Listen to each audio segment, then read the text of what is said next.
I'm feeling suspicious. This might be some unique neural activity. These miraculous styles of personal experience will especially not feel like dissociation, making them harder to recognize while within them. Basically, there was not an association with a felt sense of safety within the unconscious body-mind, which led to a unique experience of dissociation. But it won't necessarily feel like dissociation. If you think of dissociation as this one style of experience where you're like just disconnected.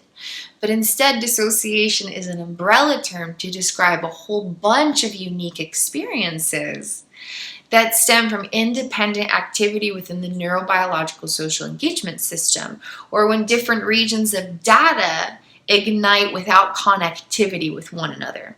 A lack of neural associations can stimulate different forms of dissociation. So it's really worth exploring and bringing awareness to these so everyone in the world can have more power to be there for their miraculous subconscious parts, because every part of our divine consciousness deserves our loving presence.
My 27th thesis statement is that dissociation is an umbrella term to describe hundreds of unique experiences that may stem from undercoupled neural wiring, independent activity within the neurobiological social engagement system, brain-body dysregulation, or other neurobiological particulars. All of this energetic wiring, though, may be traced back to past moments of unfulfilled attachment needs that directly impacted the style in which the brain-body system became wired and then continued navigating and regulating through unfolding moments of personal experience.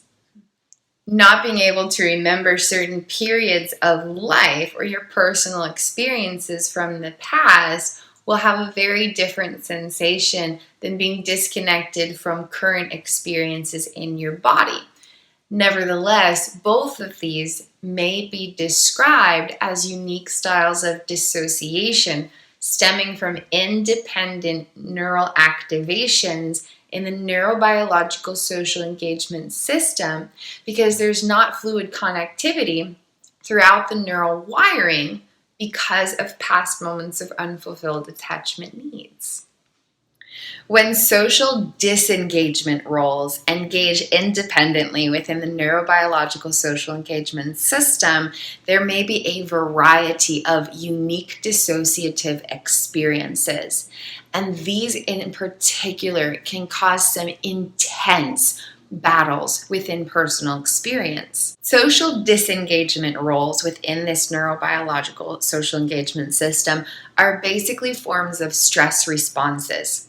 Oftentimes, they carry regulatory protocols that disengage or deactivate the brain's prefrontal cortex, which is the main feature that helps us make conscious choices, have a sense of conscious awareness, where we are using the power of observation and intentional response to maneuver particulars of unfolding moments. There may also be deactivation or limited or reduced engagement of other brain features, such as those held within the mohawk of self-awareness. And this references Dr. Bessel van der Kolk in his book, The Body Keeps the Score. Without direct access to the prefrontal cortex and potentially other brain regions contributing to abilities for self-awareness and conscious intentionality, then personal experience is exclusively stemming from unconscious activity. When the unconscious activity stems from a limited portion of neural data, especially those related with a stress response, which might be connected with a past trauma or painful experience, then there's even more complications in how personal experience is being navigated. Among the infinite potentials for how this unique form of dissociation might manifest involves a limited ability to make conscious choices. When a social disengagement role engages independently of other neural data, and the regulatory protocols deactivate accessibilities for conscious awareness, presence, intentionality, choice, and response, then all of decision making is stemming from procedural memories that are rooted in unfulfilled attachment needs. So you have all this procedural memory data. Okay, there's a whole bunch of it, an unfathomably vast amount of neural data. But in these moments, only a portion of that information is engaging, and this region that's engaging is directly stemming from past moments of unfulfilled attachment needs, such as a traumatic experience. So automated styles of decision-making tendencies and abilities are stemming from this neural wiring. Now remember, procedural memories already impact at least 80% of decision-making unconsciously. But when the prefrontal cortex disengages, or other elements of brain functionality that would help that 20% of choice making that is completely conscious, when that's shut down due to dysregulatory protocols or regulatory protocols holding patterns of dysregulation in association with a stress response, when that occurs, then all of decision making is coming from this procedural memory data, especially this one region sculpted in relation to unfulfilled attachment needs, such as a past trauma. This unconscious activity in the brain and the body may last for a few seconds or a few minutes, or it could last for days or weeks or even months. And this could result in dissociative amnesia, dissociative blackouts, dissociative fugues, or other types of unique dissociative experiences that create the most profound inner pains. And it may create external challenges as well. For example, if a flight stress response engages independently within the neurobiological social engagement system, then instinctive action patterns or impulses may be inclined to flee. And you might find yourself driving or physically running, but you don't necessarily have a destination. You don't necessarily know why you're running or driving away from something.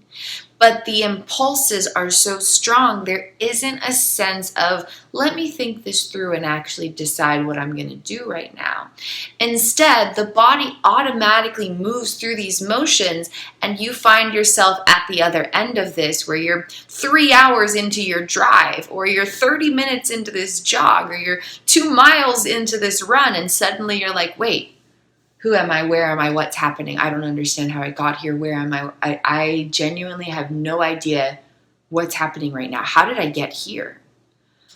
This may be a unique form of dissociation where there's independent activity within the neurobiological social engagement system stemming from a stress response carrying action patterns that created decision making for you, while the conscious self didn't have access to the neurobiological structures that enable conscious presence, awareness, and direct decision making in the newness of each moment. During those moments of fleeing, the body was experiencing all sorts of unconscious activity, including regulation of hormones, neurotransmitters, and nervous systems, where regulatory protocols were stemming from that stress response, as a social disengagement role within this vast system was engaging independently of other roles. That affects unconscious regulation and unconscious navigation, affecting brain-body activity and patterns of sensations, decision-making tendencies and abilities, etc.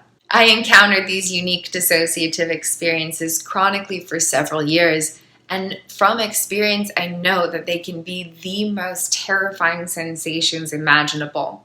Suddenly, your entire reality is no longer within your power, and it can feel so terrifying on the deepest level of the soul imaginable. It may even result in psychosis-styled sensations, adding to the terror of the unique dissociative experience. The more that we can understand the neurobiological structures of these unique experiences, the more that we can validate the experiences and have healing hope to positively transform them. When social disengagement roles ignite autonomously of other roles within the neurobiological social engagement system, resulting in decision-making tendencies and abilities to directly, completely, and entirely stem from independent activity within procedural memories beyond all conscious knowledge and awareness, the potentials for how this can manifest within unique dissociative experiences is genuinely infinite. There could be so many different styles of personal experience that are impacted by this specific style of neurobiological activity. One of many examples from my own personal experiences is when a state of my consciousness threw my phone out my truck window and shattered the whole window. And the experience itself was profoundly terrifying. Profoundly terrifying on the deepest level.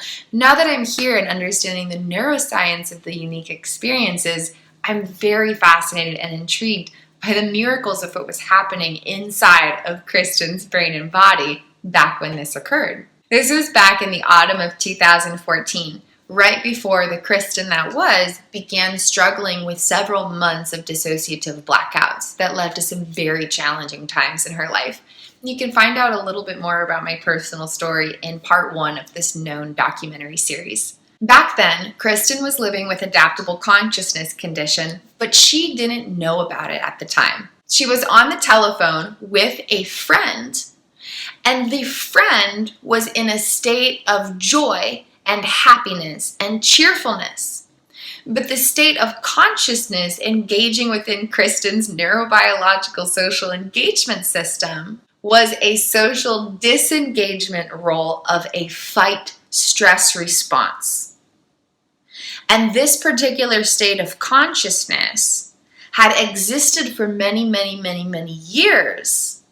And in all of those years of personal experience, this particular state of consciousness had never, ever, ever had the opportunity to experience lightheartedness or happiness or joy. It was a trauma-related state of consciousness, as Kristin was living with adaptable consciousness condition, but didn't know about it at the time. And so this particular state of consciousness or parts of consciousness experiencing a specific style of neurobiological activity within this amazing, miraculous system, that state of consciousness had never been able to feel those emotions. And being activated independently of other neurobiological roles in this system, the neurobiological social engagement system, hearing somebody else in a state of happiness and cheerfulness and joy sent this state into a spiral of a stress response. And it started with anger and rage and eventually led to a place of profound suicidality.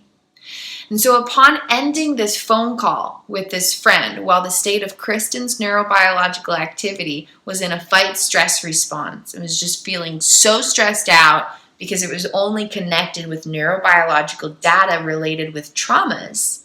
But again, Kristin didn't know about any of this at the time. Upon hanging up the phone, the rage took over, and Kristin threw her phone to the window, just kind of wanting to just like, you know what I mean? Like when you get frustrated, you kind of just like throw something and that's it.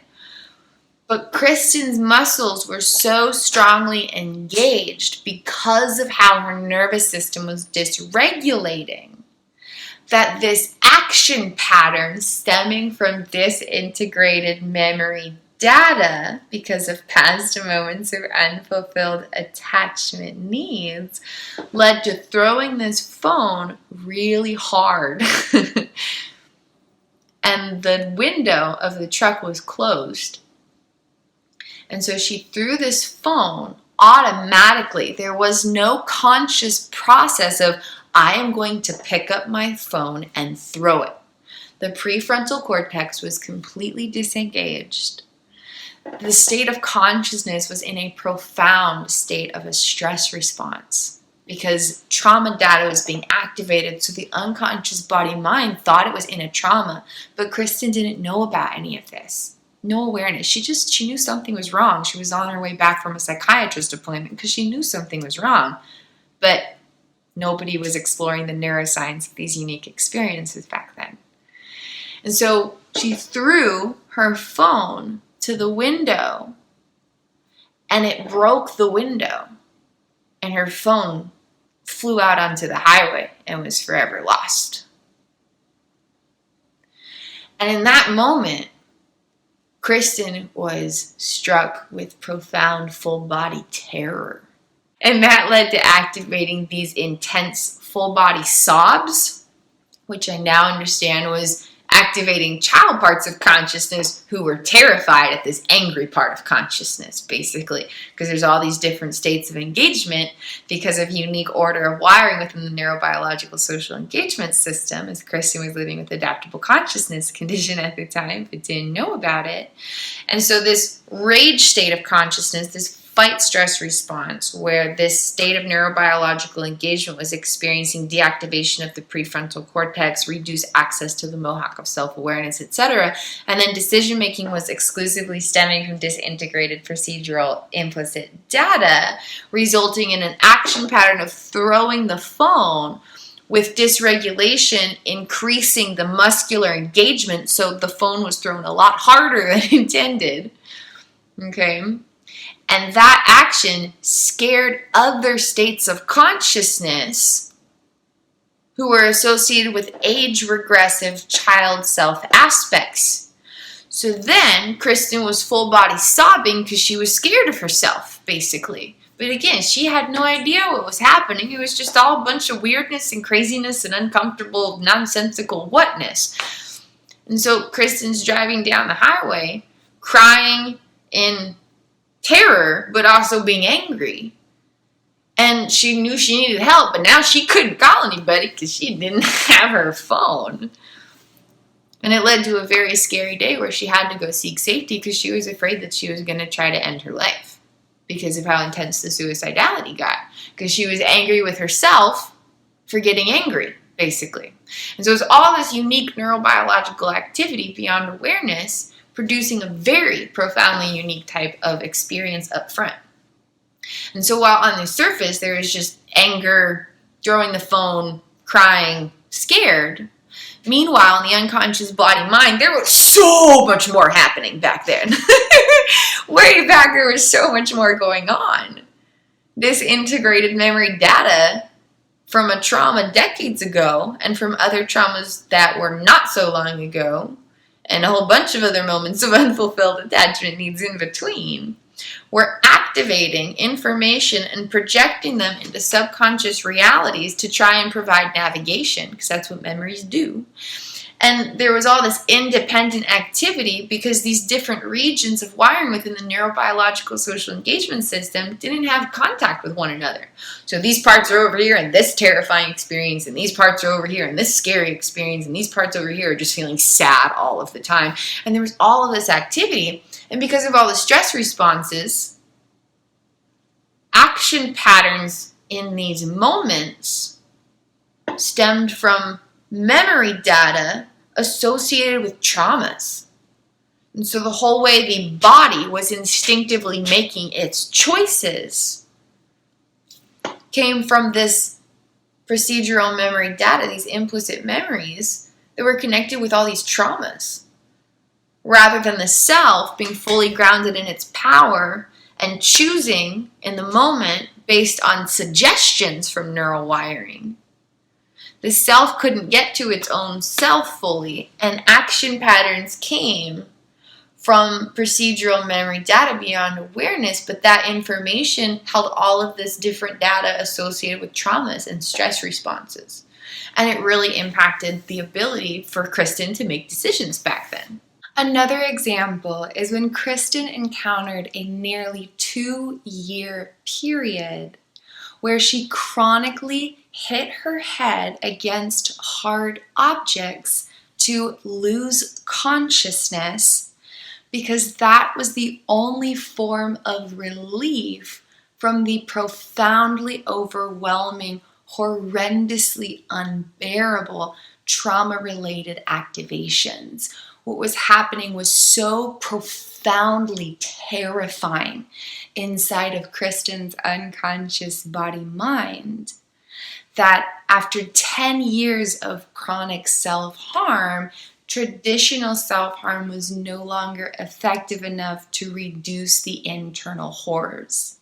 And she reached a point where she discovered that hitting her head against hard objects caused there to be peace inside of her brain and her body in those moments that she lost consciousness and slowly regained consciousness.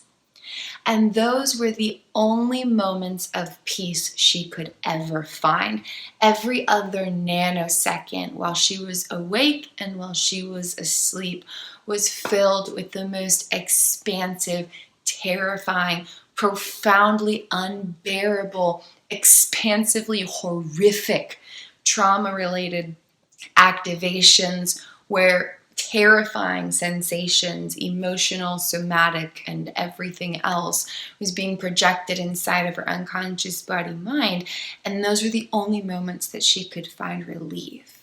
And so for nearly 2 years, Kristin was chronically hitting her head against hard objects such as doors and glass windows, etc., to intentionally lose consciousness.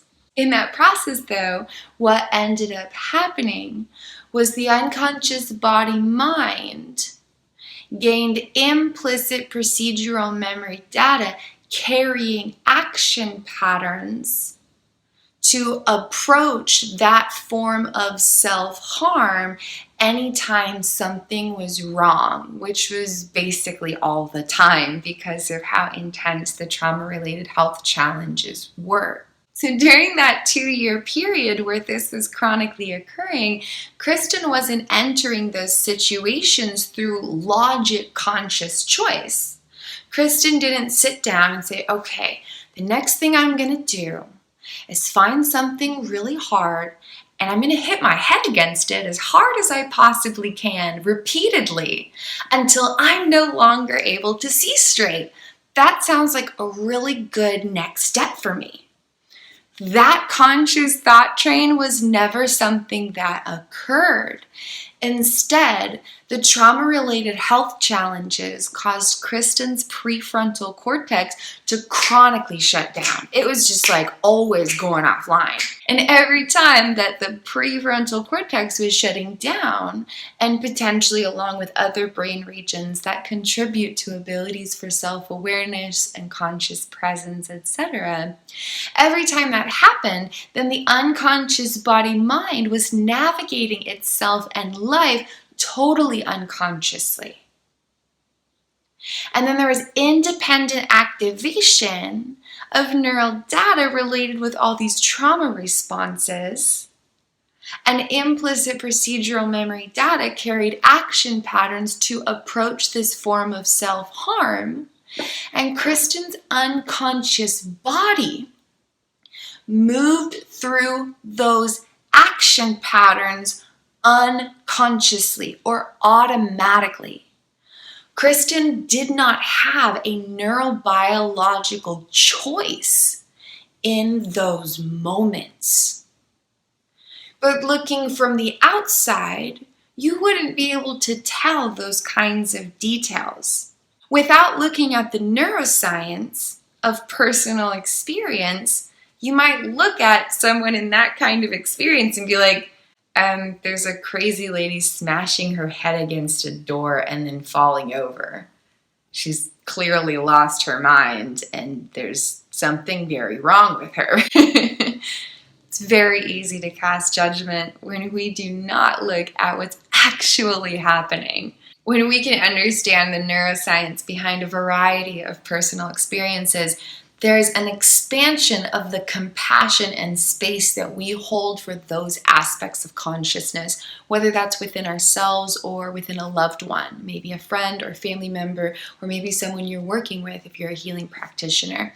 When we understand the brain-body activity contributing to automated styles of personal experience, we can understand these hidden realities and stop just looking at the superficial stuff and dare to dive deeper into more expansive truths of these situations.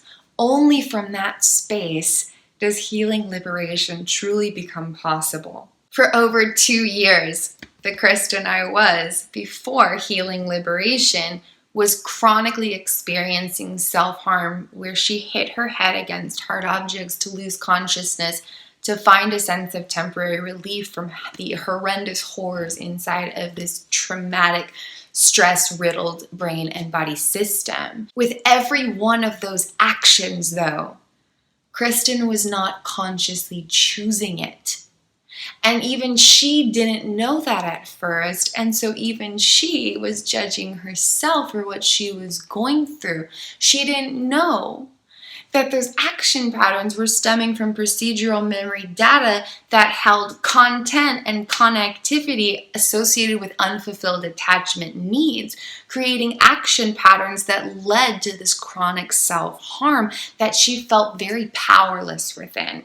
Only once she understood the neuroscience of it was Kristin able to create effective healing and completely transform those automated styles of neurobiological wiring and activity to achieve complete and total healing resolution for all of those health challenges. Another of infinite personal examples is when a trauma-related state of my consciousness tried to delete the Kristin that was, because the experiences she had gone through were too painful to look at. And so to move forward, there must be a deletion of that reality, so that the Kristin who now was could just move forward without having to look back at all of those pains, basically. During these unique dissociative experiences that lasted several weeks, possibly a couple months, I'm honestly still recovering particulars as I heal from the amnesia. During this time, this dissociative state of consciousness had automated thoughts, feelings, action patterns, regulatory protocols, etc., that drove the unconscious body-mind to destroy evidence of Kristin's existence from the past several years. looking at the neurobiological activity, the underlying intention was stemming from a space of love. There was this state of consciousness who was trying to look out for the interest of the self from what it could get to within the neurobiological structures, providing navigation and regulation throughout unfolding moments. And based on the data that this state of consciousness had access to, moving forward seemed more possible by deleting the past. And those automated thought forms overtook reality in combination with stress responses, dysregulation, decreased prefrontal cortex engagement, decreased activity within the mohawk of self-awareness, etc. So during this unique dissociative experience, this state of consciousness went and found all the different pieces of evidence about Kristin's existence from the past few years, including over 30 journals that were completely filled with beautiful, wonderful writings, and threw them all away to destroy the evidence of Kristin's existence.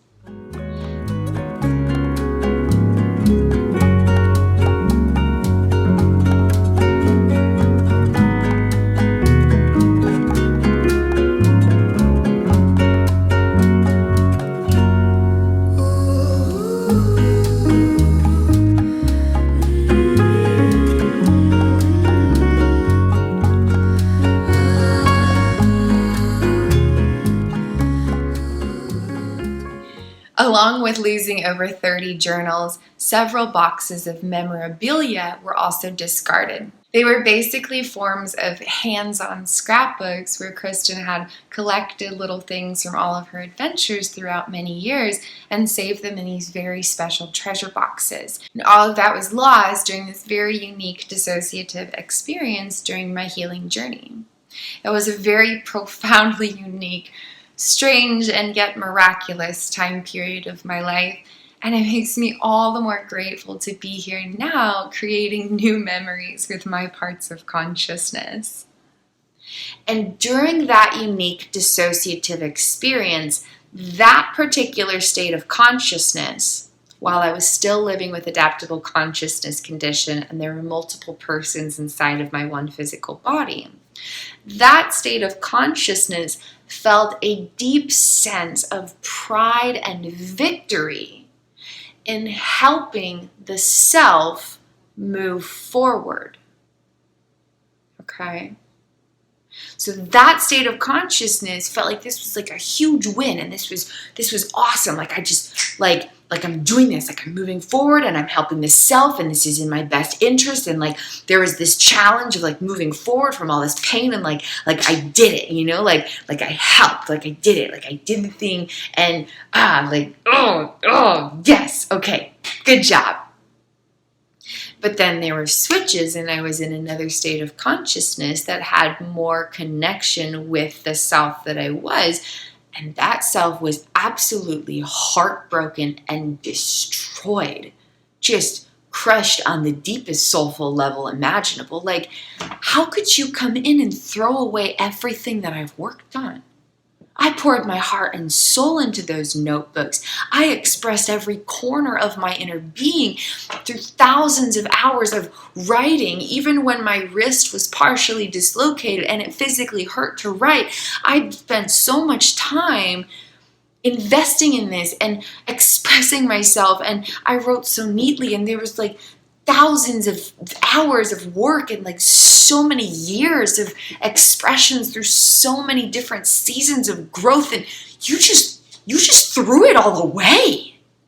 And so this other state of consciousness was totally crushed, just absolutely heartbroken on the deepest level of the soul fathomable. But there were these different states of consciousness inside of this one brain and body, and they didn't have access to the same styles of navigation and regulation. So this other state was like, I did it. I'm so proud of myself. This is a victory for Kristin. And this other state of consciousness is like, I'm not even safe to be Kristin. What's the point of being Kristin when someone's just always going to try to destroy my existence? But all of it was happening inside of this one brain and body as independent states of consciousness were encountering totally different styles of reality because they were experiencing different styles of brain-body activity. The state of consciousness who threw away the notebooks more so had access to the left brain and was just like, here's the facts. There's evidence of pain. We're trying to move forward.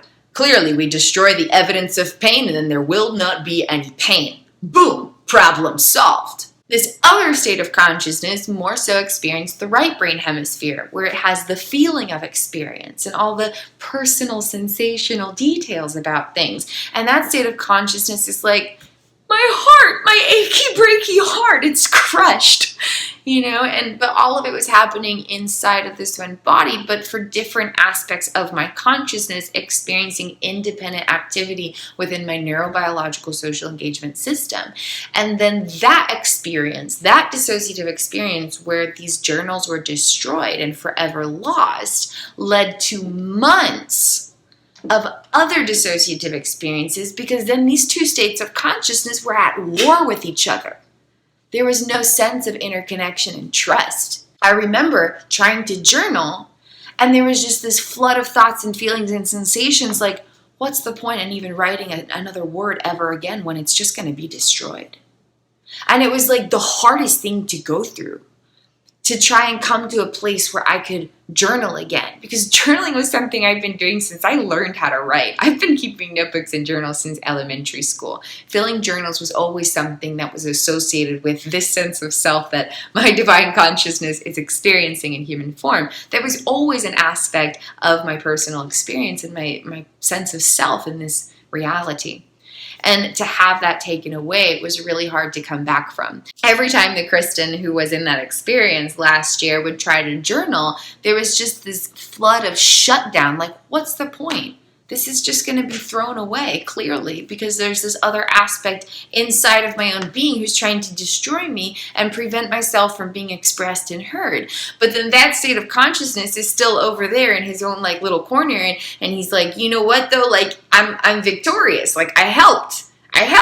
There was pain. You needed to move on, and I got rid of the evidence of the pain, so it's not there anymore, right? But then this other state of consciousness is like, those are still things I've gone through, dude. But it was happening within independent states of my consciousness while healing with adaptable consciousness condition, or living with multiple states of self-essence flowing through the neurobiological social engagement system.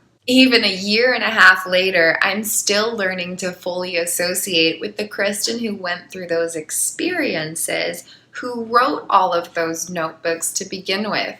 I still do not have conscious memory of those experiences because conscious explicit memories were not being created during that time. While the previous example was more so an instance of unconscious navigation being affected, this next example reveals how it can affect unconscious regulation exclusively.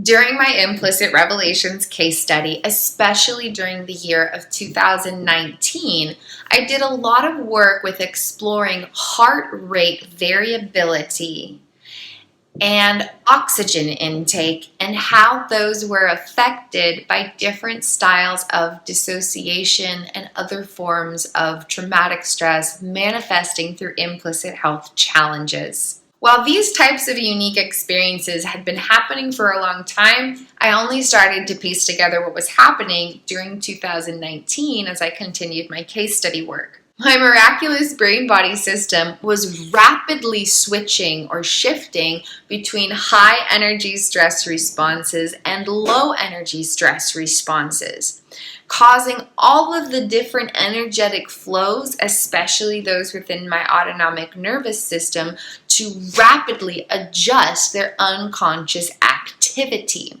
I would observe and first-handedly witness my heart rate jump from 40 beats per minute, which is a form of bradycardia, all the way up to 120 beats per minute, which is a form of tachycardia. And it would continue this astounding fluctuation in seconds to minutes because my body held so many stress responses, and those were engaging independently of one another, switching from 20 plus different stress responses without any access to neural data that didn't hold stress responses. It was a traumatic response from this experience, and then this trauma stress activated, and this traumatic stress response, and then this one. And they all held different insights about automatic regulation, and they didn't have connection with one another.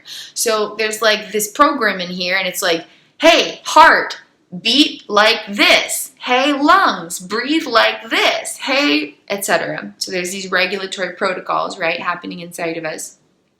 And those protocols in my brain and my body during this time period of my experience all held patterns of dysregulation. There were no patterns of regulation at all for a very long time. But all of them held different patterns of dysregulation. And because I was living with adaptable consciousness condition, my body was experiencing itself through independent states of activity. So even my forms of dysregulation had their own dysregulation to them. I wasn't just in this one state of dysregulation. I was this dysregulation, this dysregulation, this dysregulation, this dysregulation, this dysregulation. And all of those had different patterns about how my heart was beating and how my lungs were breathing and how everything was happening.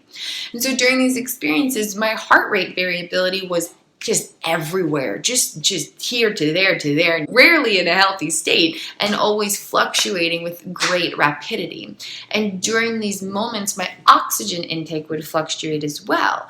When I felt a very intense trauma response that surged all of these intense, horrific emotions, for example, things went off the charts, and my oxygen intake would often go from 98 to 100%, which is a healthy intake, all the way down to 85%, which is basically at the point where you need to see a medical professional because you might experience oxygen deprivation, which I was.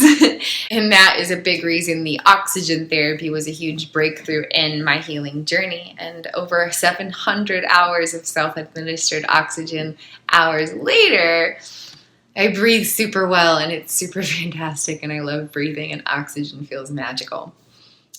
A covertly unique form of dissociation, though, may impact the regulatory protocols, as a social disengagement role operates independently of other data and ignites profound dysregulation throughout all brain-body systems or one portion of the brain-body system. And then it can produce unique experiences. Like your heart might be just beating out of your chest, and you might be dripping sweat, and you're like, I don't even know why. Like, I'm just sitting here. I'm just sitting here, I'm not doing nothing, but suddenly everything's feeling super fast and anxiety-provoking, and I'm dripping sweat, and my heart's racing, and my muscles are tensing, and I don't even know why. And it could be a unique form of dissociation or trauma response where this social disengagement role is igniting independently of other data. Understanding unique dissociative experiences is so important along any type of healing journey through life. When social disengagement roles connected with a form of unconscious stress response engage independently within the neurobiological social engagement system, it may affect personal experience in a myriad of ways as it impacts unconscious navigation and or unconscious regulation. Within every human being's brain-body system, 80% of decision-making already comes from procedural memory data. But when the prefrontal cortex shuts down, and those implicit procedural memories carry content and or connectivity stemming from unfulfilled attachment needs, then decision-making tendencies and abilities may result in action patterns that are less than desirable. This may manifest in an infinite myriad of ways and produce a wide variety of unique implicit health challenges, and the underlying causalities may be very challenging or difficult to effectively recognize. While within these types of dissociative experiences, it's so infinitely challenging to understand what's happening. And this dissociative experience is especially challenging to really recognize and understand because the ability for awareness is literally neurophysiologically shutting down during the experience. So even the ability to observe your own self while within the experience is decreased. So this type of unique dissociation is especially challenging to recognize and maneuver. For example, during my great expansion of love, or super duper intense trauma recovery that lasted many, many years, there was a period where traumatic stress responses had really, really peaked, which was saying a lot considering how intense they had been for many, many, many, many, many, many, many years. During this time, though, binge eating battles especially spiked. And there were times where I would be in one room, engaged in a project, and the next moment of awareness that I had was me being in a totally different room, sometimes even a totally different building, and I was halfway through eating a bag or a box of something, and that was my next moment of awareness. And so in this situation, for example, I was in a space doing something got triggered in the process, my prefrontal cortex disengaged, my neurobiological applications of consciousness began to exclusively pull their data from a social disengagement role. So the whole way my unconscious body-mind was navigating identity and experience and experiencing automated styles of regulation was stemming from stress responses or neural wiring sculpted during past moments of unfulfilled attachment needs, such as during traumatic experiences. So I was in this one place and something got triggered, so then all of my unconscious navigation and regulation was stemming from the neural wiring affiliated with a social disengagement role. The prefrontal cortex shut down, the nervous system was dysregulated, digestive system dysregulated, brain stuff dysregulated, all of this stuff going on, and then implicit procedural memories dictated decision-making unconsciously, and my physical body moved through action patterns automatically, while my consciousness had no ability for awareness. So one moment I'm in awareness in a room, the next moment that I have awareness, I'm in another place. Many moments later, it might be 5 minutes, it might be an hour later. Sometimes there's different amounts of time gaps that can happen in this unique form of dissociation. I go from one place in time and space to being in a totally different time and space where I'm halfway through eating something because the unconscious body was moving on its own as action patterns exclusively stemmed from disintegrated, which means neural wiring that doesn't have complete communicative connectivity through harmonious coupling because of past moments of unfulfilled attachment needs, then all of decision making was stemming from this disintegrated implicit procedural memory data that held action patterns about approaching food or a survival response of binge eating. You can describe it in different ways, but it was an innate movement program and unconscious memories where implicit procedural memory data had sculpted these action patterns because something in the unconscious body-mind learned at one point that rapidly eating food is a good way to cope with stress. But that was something the unconscious body-mind kind of learned on its own. It kind of drew its own conclusions unconsciously. That was never taught. Like, I never went and I was like, okay, I'm going to teach my body. I'm gonna teach my body that when it's stressed out, it should just eat a whole bunch of food. That was not something I taught my body intentionally. That's not how this works. The unconscious body-mind has its own way of operating beyond awareness. Implicit procedural memory data sculpts action patterns in affiliation with attachment well-being. So when attachment needs are not met, then there's all these action patterns being sculpted, but we don't know about it. But it impacts the way we make decisions. And when the prefrontal cortex shuts down, then it can affect the entire way decisions are made, even if we don't have awareness in those moments. So during this especially intense period of healing, when binge eating battles kind of spiked to an astronomically profound experience, there were times when I would be in one room working on a project, totally engaged, everything's super good, super rosy dandy, and then something happened, but it was in my unconscious body-mind, and it provoked independent activation of a social disengagement role where regulatory protocols shut down my prefrontal cortex and dysregulated all my different nervous systems. And then the way that my unconscious body-mind was navigating self and life stemmed from this disintegrated implicit procedural memory data. So then my unconscious body left the room, went to this other place, got this food out, opened it up, and started eating it. And then about halfway through eating whatever box or bag that was, the stress response had decreased enough that my prefrontal cortex would start coming back online. And then I had awareness again. But I didn't have awareness of all the stuff that had led me there. The next thing I know, I'm just doing this. I come into awareness, and all I know is that my hands are moving and there's food in my mouth. And it's happening pretty quickly.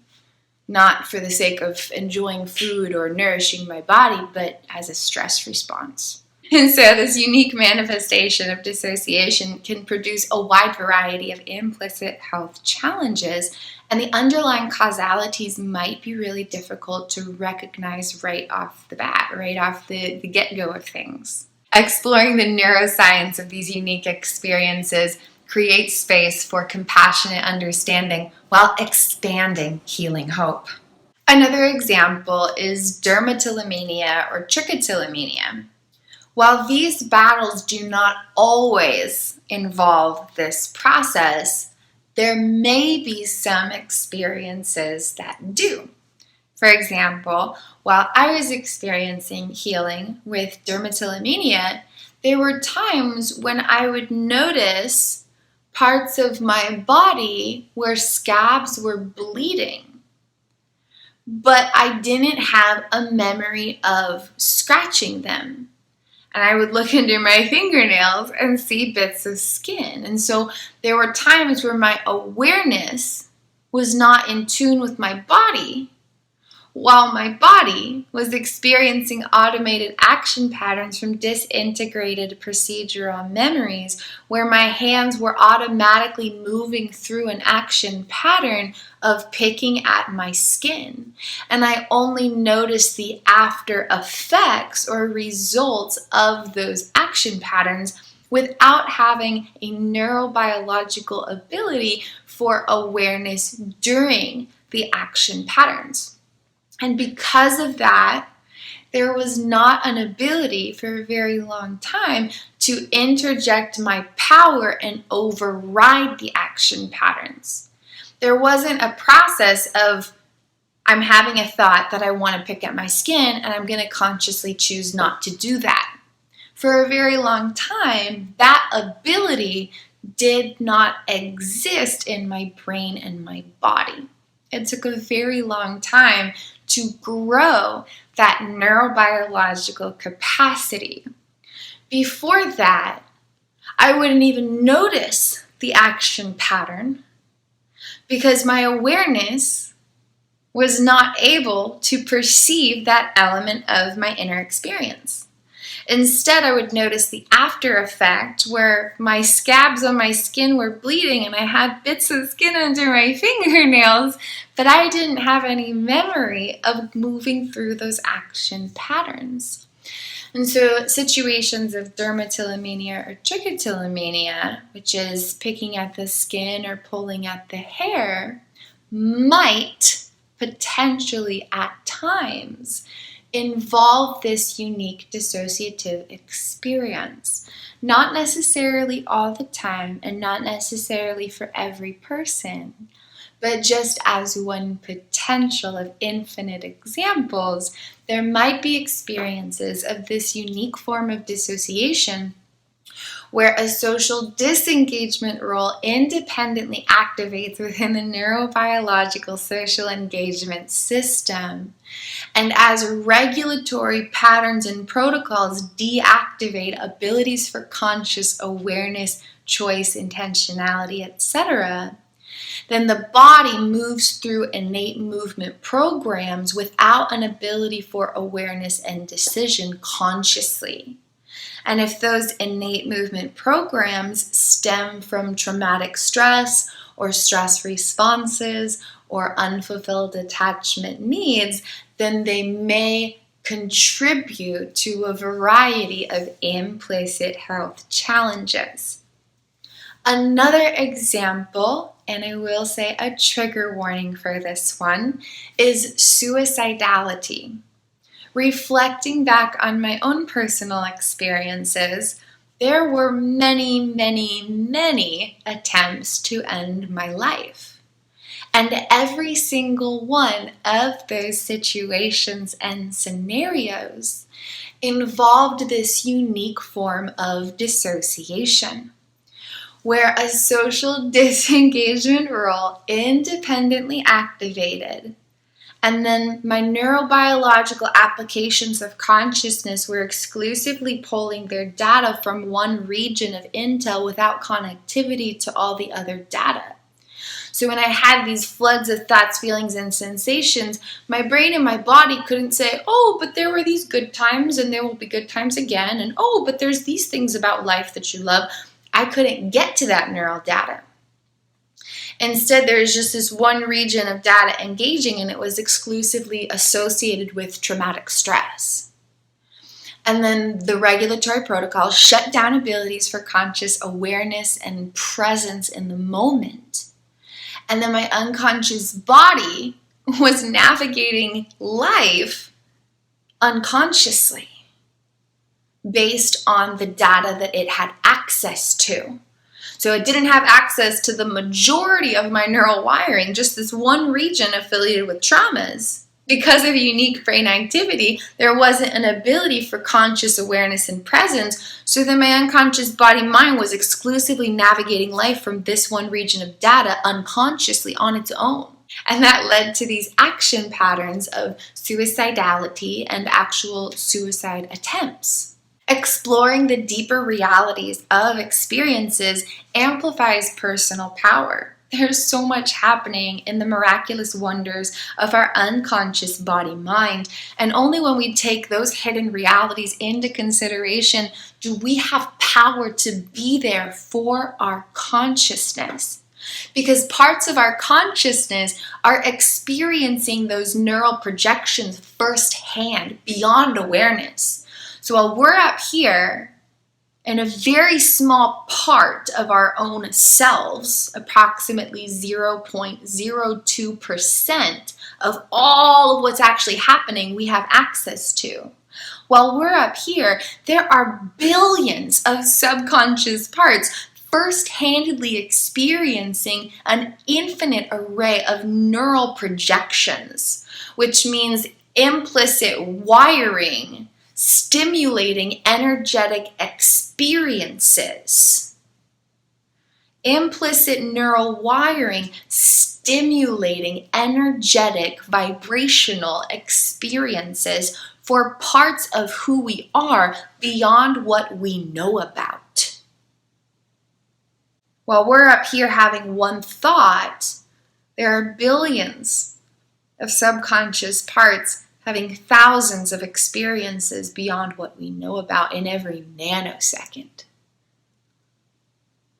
And only when we can explore these hidden realms and effectively attune to these parts of our divine consciousness do we have power. Even in the most seemingly powerless situations. Because even in the experiences I've described, and as one of infinite examples, the binge eating scenario, once I found my hand inside this jar of food and I was unconsciously eating as quickly as I could without any sense of grounded presence or regulation or anything, even in those moments, the power that my consciousness had from within was infinite.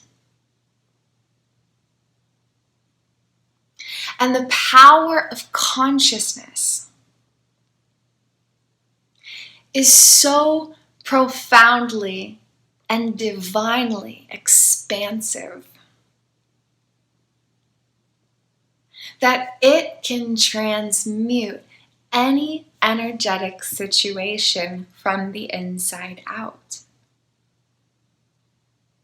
It definitely did not happen overnight, but by applying the power of my consciousness in every moment as a brand new opportunity, 100% of my implicit health challenges were able to experience complete resolution. They don't happen anymore. And they never will again. Never. I will never have those battles ever again. Because the reason the battles existed has been transformed. And the power of my consciousness understands all these inner workings and thus has infinite power in every new now moment. And we all have that power inside of us already. We all have that infinite power inside of us just waiting to be tapped into, just waiting to be harnessed, just waiting to be embodied, just waiting to be realized, just waiting to be honored. And the more that we rise into that power, the more that we can become our true selves. Because, as one of infinite examples, of course, my true self was never the binge eating. My true self was never the dermatillomania. My true self was never the suicidality. My true self was never any of the experience. And once my consciousness recognized that, the identity of my true self had power to transform anything.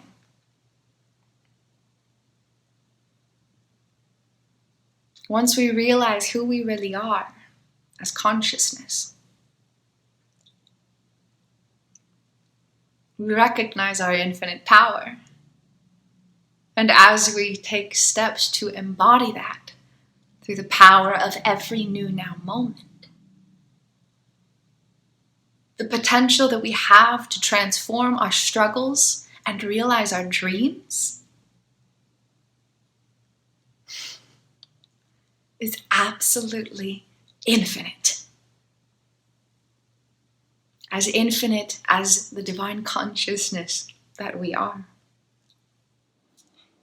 There may be a wide variety of unique activity within the unconscious body-mind and within elements of personal experience when social disengagement roles operate independently of other information and aspects of consciousness within the neurobiological social engagement system. As one of infinite examples from my own personal experience with this unique style of neurobiological activity, Kristin from 2015 was living in an apartment building. Her next door neighbor had a tendency to blast the music really loudly. So loudly that Kristin's pictures were shaking and falling off the walls because of the vibrations.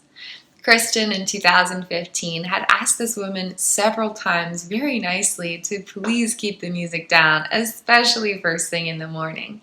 This woman did not care about Kristin's peace of mind and continued blasting her music. One day, Kristin was especially exhausted, and the woman was blasting her music. And so Kristin went over to knock on her door to politely ask her to turn down the music. There was no answer on the door knock. She peeked in the window that was right next to it, a big, giant, wide open window right next to the front door. The woman was standing right inside the apartment, intentionally ignoring Kristin's knocks. Kristin tried to knock on the window, hoping to get her attention and have a chance to politely ask her to turn down her music. When Kristin reached out to knock on her window, the choice to knock was intentional. So this is where it's a little bit different from dissociative experiences where the prefrontal cortex shuts down and decision-making comes completely, exclusively, entirely from procedural memory data, which may carry some disruptive action patterns if it's stemming from past moments of unfulfilled attachment needs, such as traumatic experiences. So that's where this example differs. The choice to knock on the window here in this one example was conscious. It was intentional. Kristin decided to knock on this woman's window. There was the power to exert choice in that moment. However, Kristin's neurobiological applications of consciousness in that moment were operating from an independent space of a fight-stress response, but she didn't know it at the time. There had been an assault just a few weeks before, and Kristin's unconscious body-mind was in a sense of traumatic stress. And so in this moment, even though the choice to knock on the window was conscious, there is still independent activation of a social disengagement role, and it was affecting other stuff going on, not just decision-making. As Kristin went to knock on the window, the entire brain-body system was in a state of sympathetic arousal. And so Kristin's body was in a state where it was prepared to fight. It was prepared to fight, which means that the muscles were tensing and there was a whole bunch of energy flowing through because I'm ready to fight. But she didn't know it.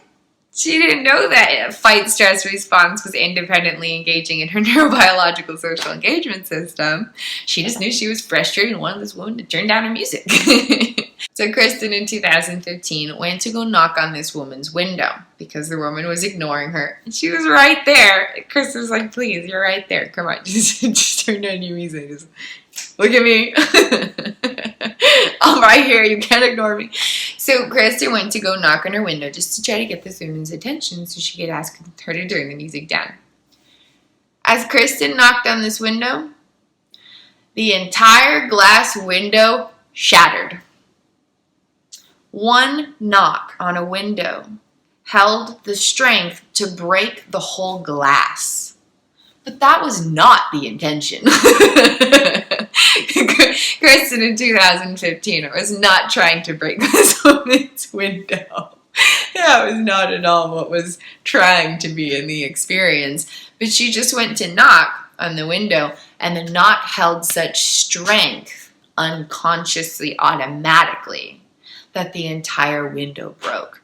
And Kristin was so surprised by her own physical strength, she almost started to cry.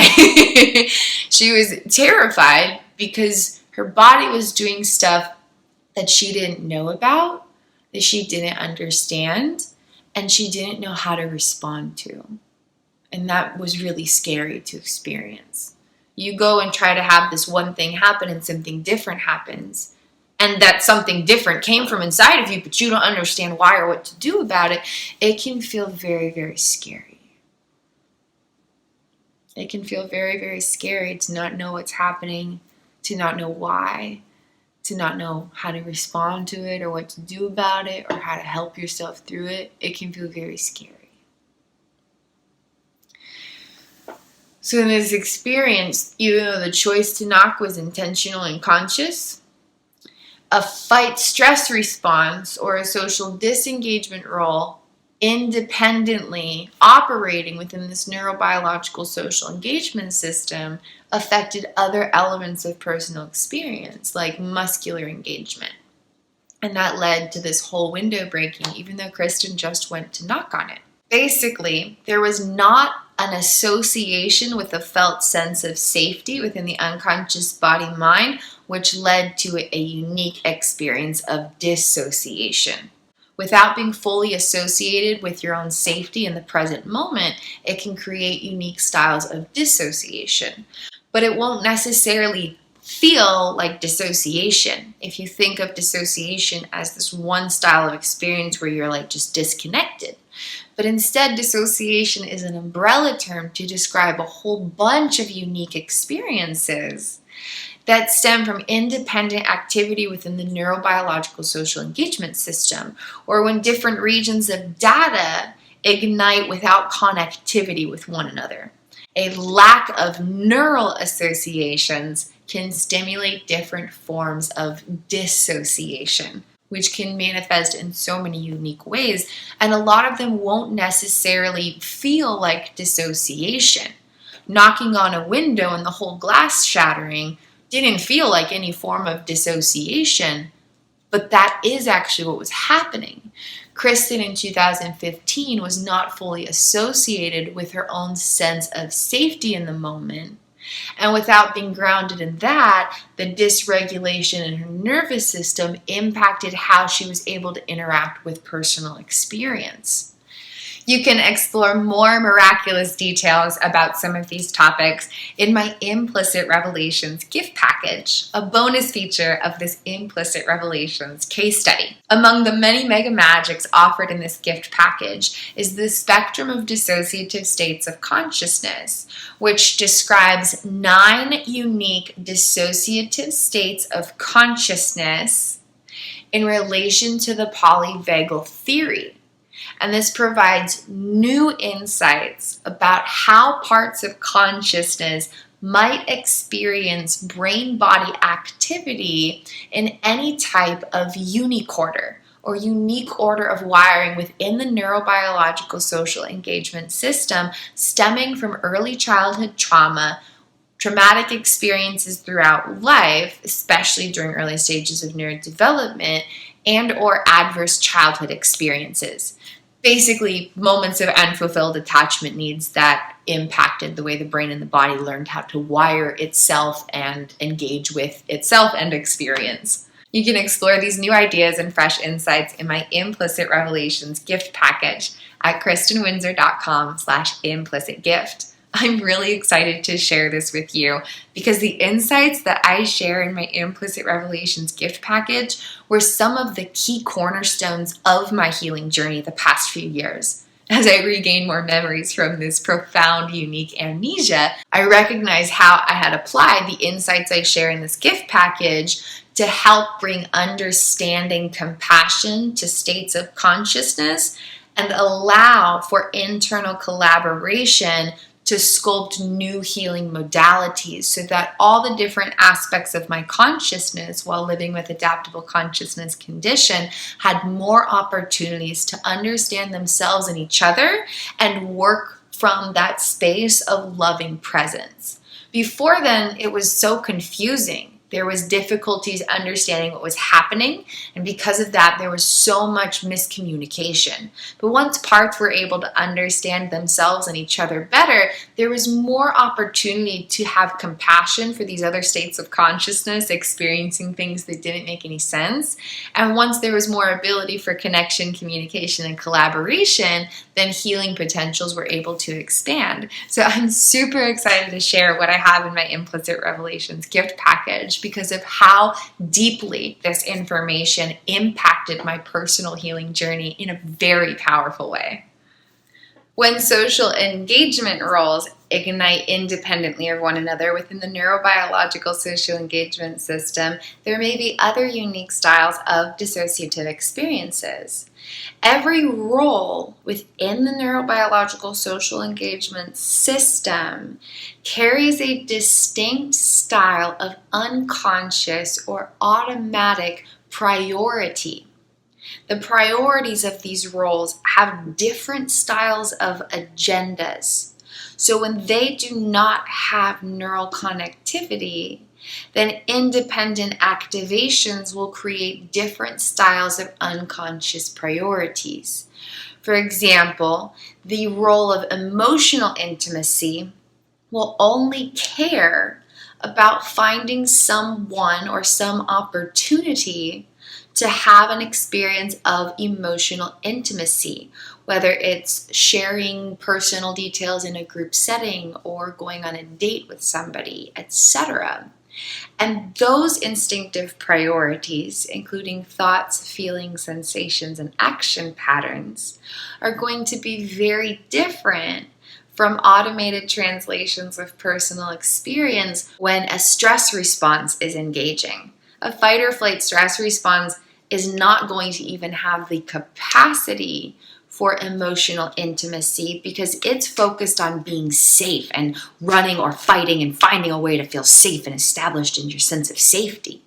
So every role has different agendas and priorities based on the neural data that's contributing automated styles of navigation and regulation within the unconscious body-mind. When social engagement roles operate independently within this neurobiological social engagement system, then there may be dissociative experiences that manifest in very subtle and covert ways. For example, there may be a period of life where the self is exclusively focused on emotional intimacy. There's not much concern about other elements of life experience. They're all kind of in the backdrop. They just don't seem to matter as much. And instead, emotional intimacy is just constantly at the forefront of thoughts, feelings, action patterns, urges, impulses, desires, sensations, etc. And it seems like it's just the only thing that matters. And maybe there isn't even an instinctive understanding about why, but there's just this automatic style of personal experience, and it explains unconsciously that establishing some sense of emotional intimacy is what's most important. In contrast, if the role of physical well-being engages independently of other roles within the neurobiological social engagement system, then exercise might seem super important, and it's the most important thing. You're hitting the gym in the morning, you're hitting the gym in the evening, you're doing things in between, and exercise just seems like it's the most important thing to you right now. It's more important than emotional well-being or emotional connection or rest and restitution or other elements of well-being deriving from activity within the neurobiological social engagement system. Rather than the self having total awareness of what's happening within brain-body structures, automated styles of personal experience, including thoughts, feelings, action patterns, sensations, urges, desires, impulses, etc., perspectives, everything, just seem to instinctively and naturally focus on how important it is to exercise. And it could potentially, not necessarily, but it could potentially be a form of covert or subtle dissociation because roles within the neurobiological social engagement system are operating and engaging independently of one another, creating one style of priority without consideration to all the other priorities of overall health and well-being. These miraculous styles of personal experience will especially not feel like dissociation, making them harder to recognize while within them. While there's absolutely nothing wrong with having a season of life where you're focused on your physical health or a season of life focused on emotional intimacy, it is helpful to recognize potential activity within the neurobiological social engagement system to make sure that all aspects of your consciousness flowing through all elements of neurobiological structures are tended to with loving presence. While I've experienced this uniquely covert version of dissociation hundreds, if not thousands of times throughout my life while living with adaptable consciousness condition, I'd like to share just a couple examples to bring a personal reality to these concepts. When social engagement roles activate independently within the neurobiological social engagement system, then priorities within the unconscious body-mind exclusively stem from one region of data, which means that there's all these other regions of neurobiological structures impacting other subconscious parts that are not being taken into consideration during this experience. And it might affect very subtle elements of personal experience, or it could lead to some internal suffering, just depending on the particulars. So it's really worth exploring and bringing awareness to these so everyone in the world can have more power to be there for their miraculous subconscious parts, because every part of our divine consciousness deserves our loving presence. The first example I have here in our fun storytelling time is when Kristin, in 2014, went to take someone flowers in a blizzard when her truck door wouldn't even close, and she was going through all kinds of health challenges, and the money should have been spent on other stuff at the time, considering her specific circumstances. But in this one particular experience, the state of consciousness within Kristin's neurobiological activity was experiencing projections from emotional and physical intimacy without consideration to other neural data or other internal needs. Because attachment systems within Kristin's unconscious body-mind were not completely attached inwards, automated styles of personal experience caused attachments to be hooked on external elements of experience to try and satiate internal needs. Kristin didn't have any awareness of these topics at that time, though, and was just moving through life in relation to her automated styles of thoughts, feelings, etc.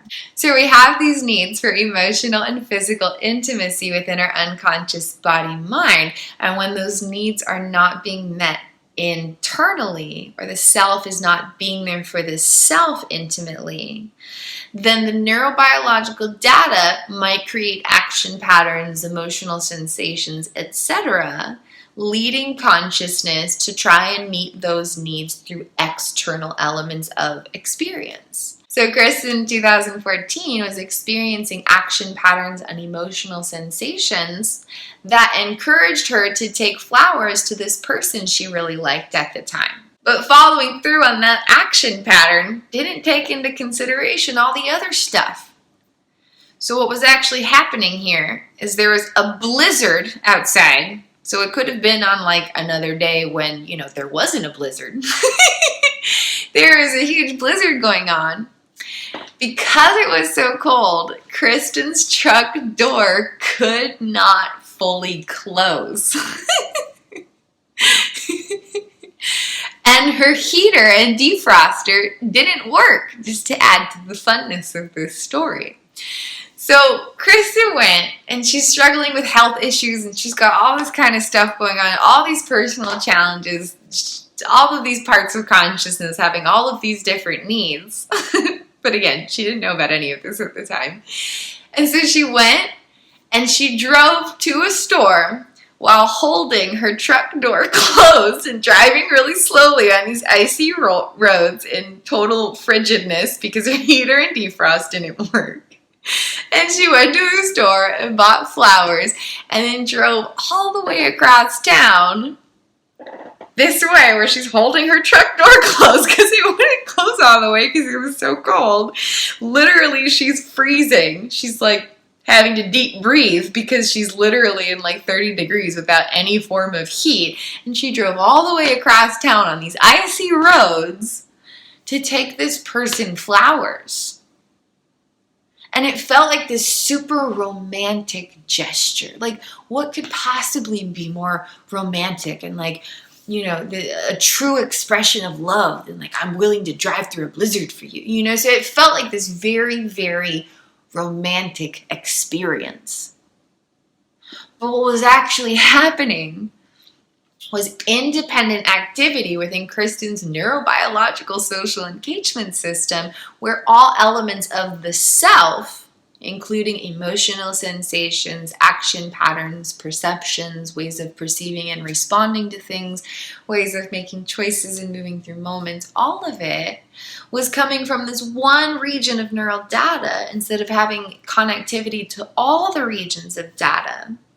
And this region of data was especially affiliated with emotional and physical intimacy, and that was the only priority. So there wasn't an opportunity to take into consideration all these other priorities, like your safety, like maybe don't drive in a blizzard when you don't have heater, defrost, or a truck door that's closing. But the neural data wasn't connecting to bring that information. So that didn't even cross Kristin's mind. There wasn't even a thought about like, oh man, maybe I shouldn't drive in a blizzard. Like that could be a risk for me. Maybe I should look out for me and do this on another day. That never even crossed her mind because the neural data wasn't providing that style of automated navigation. That story had a really sad end because she showed up at this person's house and their ex-romantic partner was there. And they took the flowers, and she never even got to see this person that she liked, and that was just a devastating day. So that did not have a happy ending. But the point here, I digress. The point here is that independent activity within the neurobiological social engagement system created certain styles of automated personal experience where Kristin did not have contact with all of Kristin. Kristin wasn't able to associate with all of herself, but she did not know it at the time. So there was dissociation because Kristin wasn't fully connected with all aspects of herself. And this was all occurring through automated styles of neural activity. So the consciousness that comprises the essence of Kristin didn't know about that. There was no way to be like, oh wait, I'm feeling suspicious. This might be some unique neural activity. That didn't cross her mind. It was just an automated style of encountering herself and life. And there were different thoughts and feelings and action patterns and perceptions. But all of that information about the self and how the self relates with the world, including other people and situations and experiences and everything in between. All of that depends on how neurobiological structures are stimulating styles of personal experience for aspects of consciousness. So there's independent activity within this neurobiological social engagement system, and the only priority was emotional and physical intimacy with another person because attachment needs were not fulfilled from within. So the unconscious body-mind had one priority and one priority alone. Didn't have an opportunity to connect with other potential priorities like internal well-being and stuff. And then on top of that unique neurobiological activity, attachment needs were trying to be met through external circumstances. I need a sense of intimacy emotionally and or physically, so I'm moving, I'm approaching, because procedural memory data is all about approach avoidance tendencies and survival responses, but a lot of it's approach avoidance tendencies, these automated action patterns or innate movement programs. And so the automated innate movement programs or action patterns and the procedural memory data said to approach this person at all costs. I don't care if there's a blizzard, I don't care. The approach was so strong because of this independent activity within the neurobiological social engagement system as neural data was attempting to satisfy internal attachment needs. But again, all of this activity occurs unconsciously. The conscious self just knows about, I really want to see this person. I feel like taking them flowers. It's just more romantic if it's snowing outside. That was all that was known. But there was all this other activity that was not known about. And if Kristin had known about the activity, she could have noticed these action patterns and noticed all of these thoughts and feelings and said, okay, I'm feeling a craving to have a sense of closeness with someone else. What if that is actually a clue that parts of me want to feel a sense of closeness with more of me? That style of perception is not automatic, but it's deeper to the truth of what's actually happening in our unconscious body-mind. And holding these insights about this unique subconscious activity amplifies our personal power. And so if Kristin had this expansive, miraculous awareness about activity within the unconscious body-mind, including attachment needs and how neural projections stimulate automated styles of thoughts, feelings, and action patterns, she could have recognized the desire to take this person flowers and recognized that it was actually a clue about what other aspects of her were needing. And she could have noticed, okay, it seems like the one priority here is closeness with another person. What if I just want to be close with more of me? What if this is just a clue about what I need for me and not a clue about how I need to do these other things for other people? What if this is all just a clue about subconscious activity and it actually has nothing to do with external reality? What if all of my thoughts and my feelings and my desires and my urges and my impulses and my sensations have to do with the way my brain and my body are wired, not with what's happening in this external world that I'm perceiving and responding to? And then Kristin could have created an experience of emotional or physical intimacy with herself, like lighting candles and sitting with a mirror and singing love songs to herself as one of infinite examples of how you can heal your own attachment systems. And so in this circumstance, independent activity within the neurobiological social engagement system affected automated styles of personal experience. And so that experience was dissociative, but it didn't feel like it because Kristin wasn't disconnected from her body. Kristin wasn't feeling disconnected, It wasn't what you would normally think of a dissociative experience where you're just totally disconnected from everything.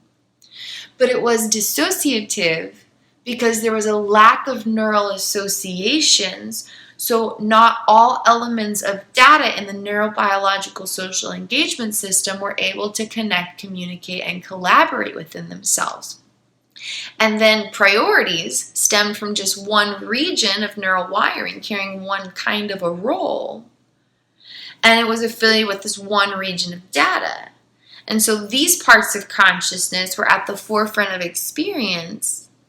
But there's all these other parts of consciousness flowing through other regions of neural wiring, experiencing other information from data within other roles of the neurobiological social engagement system, and they're basically being left out of this experience, but it's all unconscious, and the conscious self might not have direct perception of it or have the power to respond, because how do you respond to something that's basically invisible to you? And so in this experience, Kristin was not fully associated with all of herself, resulting in a unique and covert and subtle form of dissociation. It did not feel dissociative, but it held dissociative elements behind the scenes. During a separate occasion, Kristin again encountered independent activity within her neurobiological social engagement system that affected personal experience and resulted in a uniquely covert version or form of dissociation. This time, the social engagement role of parent-child bonding from the perspective of the parent or the caregiver independently ignited. And then those styles of internal priorities were directly impacting elements of external experience. But all of this was occurring unconsciously. So all Kristin knew about were the automated styles of thoughts, feelings, and action patterns, and how she was instinctively engaging with herself and with experience. But there was a lot more activity happening behind the scenes that she didn't know about. During this particular example, in our fun little storytelling time, Kristin was helping a friend with something. Someone had asked her for help, and she said yes, even though this task was something that was very triggering for her. And so Kristin said yes to helping someone else because neurobiological information explained that the priority was to take care of other people. All the activity in the neurobiological social engagement system was exclusively stemming from independent engagement of parent-child bonding from the perspective of the parent, which said, take care of everybody else. And Kristin didn't have access to other neural data or those parts of consciousness in those elements of experience that took things into consideration like emotional well-being. And so Kristin didn't have a chance to be like, hey, I should probably just draw a boundary here and say no, like good luck with this task. I hope it goes well. I believe in you. And then she could go take care of her own self. Neural data wasn't connected in a way that even let her have that suggestion. Instead, all the automation said, you need to say yes. But it was just an instinctive styles of thoughts, feelings, and action patterns. And so the instinctive way she was encountering herself and how that self was engaging with experience held these priorities of needing to take care of other people. So Kristin said yes and spent many hours taking care of this other person's responsibilities when it was their responsibility entirely. They were a grown adult, fully capable. But Kristin was doing all this stuff for this other person because Kristin's neural data was telling her that it was her responsibility. She didn't know why. She didn't know that there was independent activity of parent-child bonding from the perspective of the parent in her neurobiological social engagement system, and that was affecting her automated styles of thoughts, feelings, and action patterns. That was not something that was known about. Instead, she just felt like she needed to say yes. And every time she was going through and helping with this task, even though it was triggering her and causing her some frustration and anxiety and activating a fight stress response in the process, she felt like she had to keep going. That was all she knew. She just felt like she had to take care of this thing. She didn't know why or what to do about it. If Kristin had full awareness of everything that was happening in this experience, she would have instead drawn a boundary and said, no, I can't help with this, but I do wish you the best of luck. And then she would have turned inwards because she could have recognized that needing to help another person could just be a clue that there were subconscious parts inside of her that needed her help. When our attachment systems aren't fully healed, the unconscious body-mind instinctively attaches externally rather than internally. And then the unconscious body-mind carries these action patterns, leading us to these external elements of experience in relation to our attachment needs. So these automated thoughts that were telling Kristin to take care of this other person were actually clues that there were parts inside of her that needed to be taken care of. But there was not an instinctive way to recognize that at the time. Only when we become aware of activity in the unconscious body-mind can we have more power to be there for every part of ourselves. So if Kristin had full awareness that in this situation, she could have recognized that she needed to be a parent to her rather than playing out that role with this other person. Kristin could have recognized that these automated styles of thoughts, feelings, and action patterns were really clues of consciousness. And once Kristin grounded in her power of observation, where she had the ability to choose rather than just automatically abiding by what neural data was instinctively telling her, then she could have distinguished what was happening, recognized neural activity, and recognized her subconscious parts within the experience, and taken steps towards fulfilling internal attachment needs for all aspects of self rather than just one region of self aspects. When roles within the neurobiological social engagement system ignite independently of one another, whether that's social disengagement roles carrying stress responses or social engagement roles just carrying different priorities about the self and life, it can create a variety of unique dissociative experiences because the self is not able to fully associate with all aspects of itself, but there might not be direct perception or awareness of that internal reality. Recognizing this unique neurobiological activity amplifies personal power from within.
Learning how to identify individual states of consciousness within unique orders or unique order of wiring within the neurobiological social engagement system, which may be described as a form of structural dissociation.